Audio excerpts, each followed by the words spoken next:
Se estima que al 2050 el cáncer de cabello oral va a ser el primero a nivel mundial, tanto en hombres como en mujeres.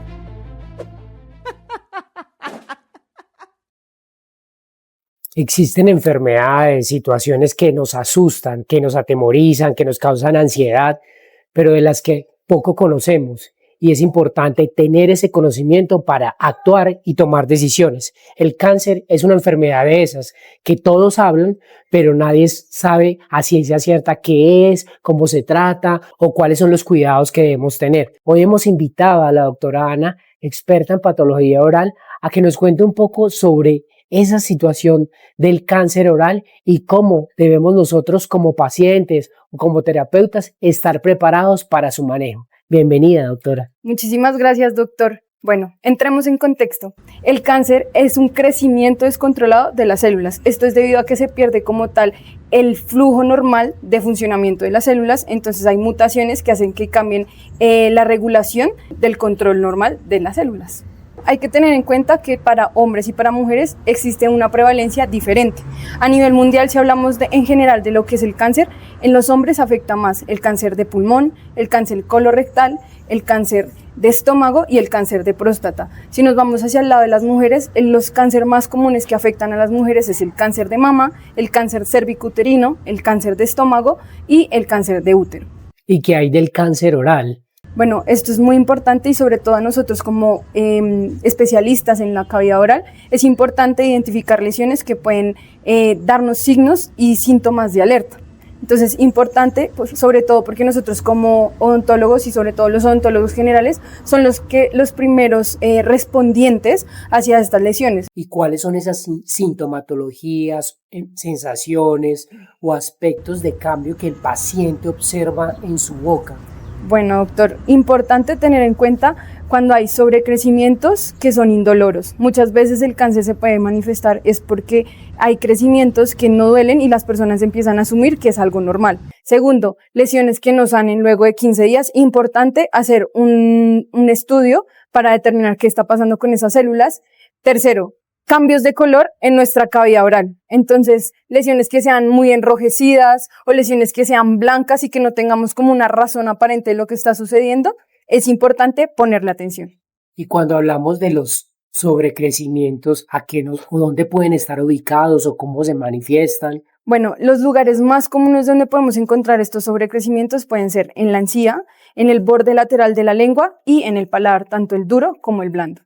Y el paciente tiene la sensación cuando se toca o cuando pasa la lengua.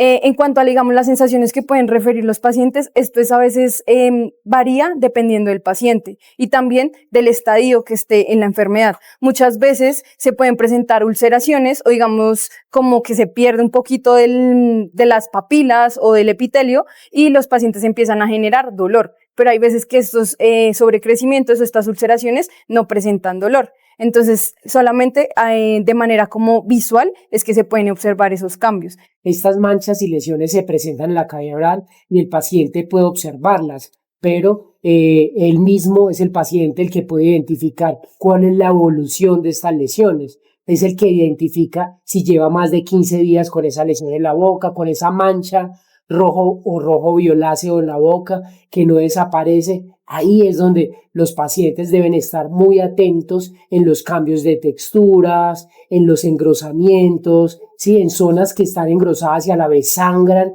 Es importante visitar al odontólogo y consultar qué es lo que sucede. ¿Cuáles son esos factores de riesgo? O sea, ¿qué es lo que genera en la enfermedad un riesgo para que aparezca en nuestros pacientes, sobre todo en estos casos de cavidad oral? Bueno, tenemos que tener en cuenta los hábitos de nuestros pacientes. El alcohol y el tabaco son dos de los factores de riesgo más importantes para el desarrollo del cáncer, sobre todo en la cavidad oral, porque estos dos compuestos tienen diferentes compuestos químicos que van a hacer cambios estructurales en nuestras células. Como lo decíamos anteriormente, el cáncer es un crecimiento descontrolado. Entonces, todos estos compuestos, como el alcohol, como el tabaco, hacen cambios en el ADN de nuestras células y hacen que cambien completamente. También existen otros factores de riesgo como el estado de ánimo, el medio ambiente del paciente, la alimentación, las situaciones de estrés. Se ha visto actualmente cómo los desequilibrios emocionales generan respuestas inesperadas de las células y estas células se activan y empiezan a crecer y pueden mostrar estos signos de alerta.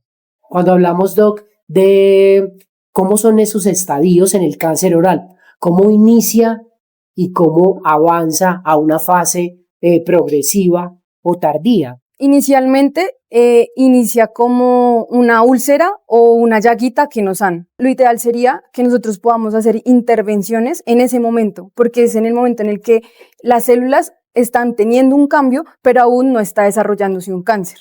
En el momento en que de pronto estas lesiones llegaron a avanzar y ya empezaron a hacer una transformación maligna, se conoce como las lesiones orales potencialmente malignas.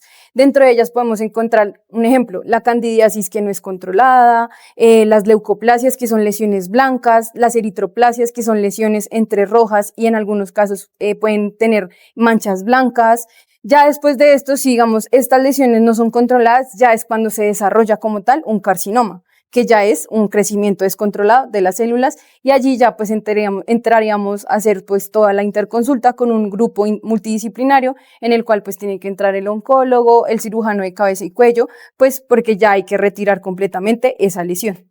Es así como los tratamientos de rehabilitación pueden tener un impacto negativo sobre la salud oral en estas lesiones que pueden convertirse en lesiones de cáncer. Entonces es importante, como lo decía la doctora, acudir al odontólogo después de terminado su tratamiento. No se olviden que en la consulta siempre serán bienvenidos para resolver tus dudas, diagnosticar, identificar necesidades y poder observar lesiones blanquecinas, lesiones de trauma, mordeduras con las prótesis, lesiones debajo de las prótesis rojas o eritematosas, úlceras. Todas estas lesiones se convierten en signos de alerta y posibilidades que deben ser tratadas a tiempo, utilizando toda la gama de posibilidades de terapias complementarias, pero tratando a tiempo estas lesiones. Bueno, una de las ventajas en el cáncer de cabeza y cuello, sobre todo pues el que involucra la cavidad oral, es que nosotros retirando inicialmente cuando son lesiones pequeñas, podemos solamente con la cirugía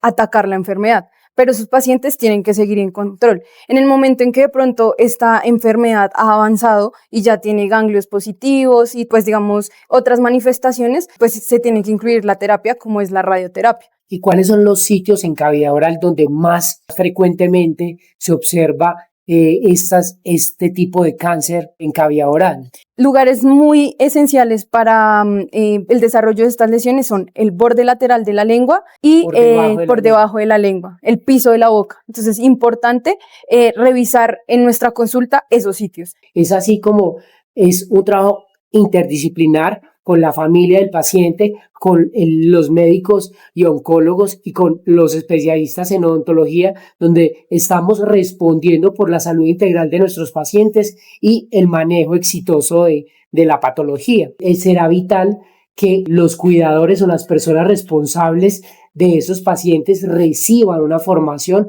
para poder complementar de manera exitosa y efectiva el tratamiento que se está desarrollando. ¿Cuál podría ser entonces la recomendación final que pudiéramos hacerle a las personas que nos escuchan? Bueno, si ustedes como pacientes o tienen algún familiar que esté pronto a recibir alguna terapia contra el cáncer, sobre todo de cabeza y cuello, primero visiten a su odontólogo para reducir todo tipo, digamos, de foco infeccioso. Segundo, ir al odontólogo de manera preventiva para que nosotros podamos hacer un acompañamiento y un tratamiento a tiempo. Y por último, la identificación de estas lesiones en estadios tempranos va a mejorar como tal el pronóstico de la enfermedad.